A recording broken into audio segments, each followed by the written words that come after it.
Hello again. Welcome to the second video in the series of bagging and boosting.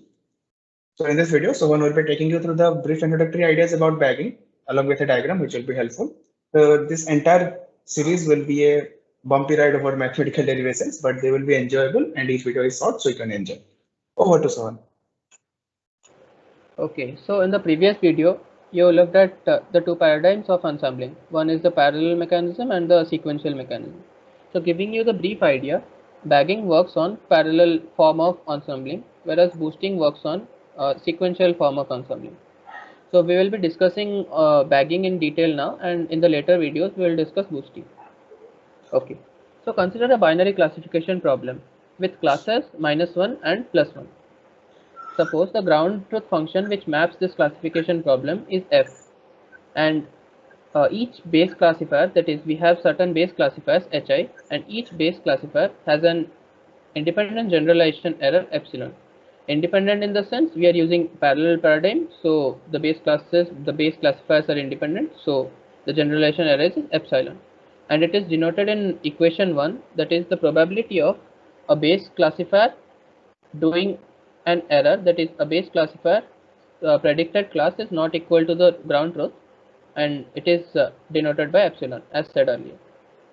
Now if we combine t such number of classifiers, that is we are ensembling t such number of weak learning classifiers according to the equation given in equation 2, that is capital Hx equal to sine of summation hix from I equal to 1 to t. So basically what this means is that we are combining the predictions, we are adding the predictions of hi, that is suppose we have say 10 base classifiers and more than half of them predict certain class, say more than half predict +1 and less than half predict -1, then the total sum will be greater than 0 and the sign of it will be +1. So we are using a voting mechanism, we'll discuss it later.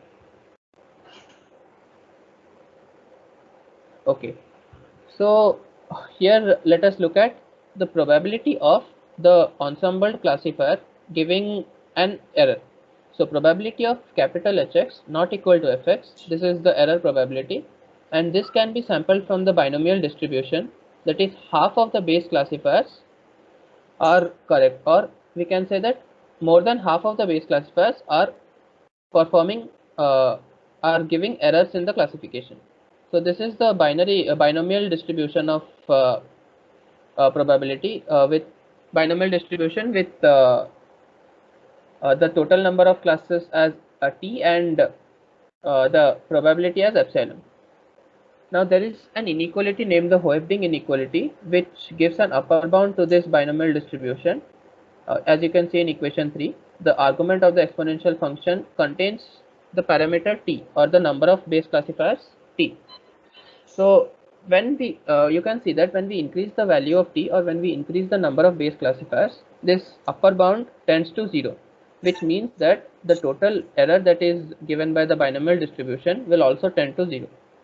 So this gives a basic idea about why we can use this. One more benefit of parallel ensemble methods is that they are favorable to parallel computing, and training speed can be accelerated. We can use GPUs and multi-core processors to do this. Okay, this is the pictorial representation of the bagging algorithm. So suppose you consider the original data on the top. Now what we do here is that we sample points randomly from this original data, and observe that, note one point, that we sample the data with replacement. So here is the case, here is one case is possible that one point can be repeated in the sampled data set. So suppose we have 100 points and we are sampling 50 points. So training point number 25 can be repeated in the sampled data set. Now each sample dataset or data points are trained with base learning classifiers, and finally we ensemble the classifiers using the mechanism discussed earlier. Okay, so summarizing the bagging algorithm, we tried to obtain base learners as independent as possible, and how we did this? We just sampled the training points from the original dataset with replacement, and it was sampled randomly. So this gave us independent base learners, as the base learners did not see the data, did not have any dependence on each other.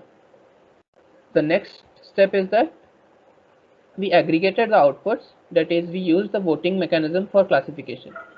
So suppose we have, say, again I am saying that we have discussed this earlier, again I am saying, suppose we have 10 base learners and 6 of them predict class 1 and 4 of them predict -1. So when we add all of them, the total sum will be +2, right? And it is positive. So when we take the sign of +2, it will be positive. So this is basically the voting mechanism, that is, if more than half of the base learning classifiers predict certain class, then the overall aggregated output will be that class only. We come to the end of our second video. In the next video, we will look at the pseudocode for this bagging algorithm and something more about bagging.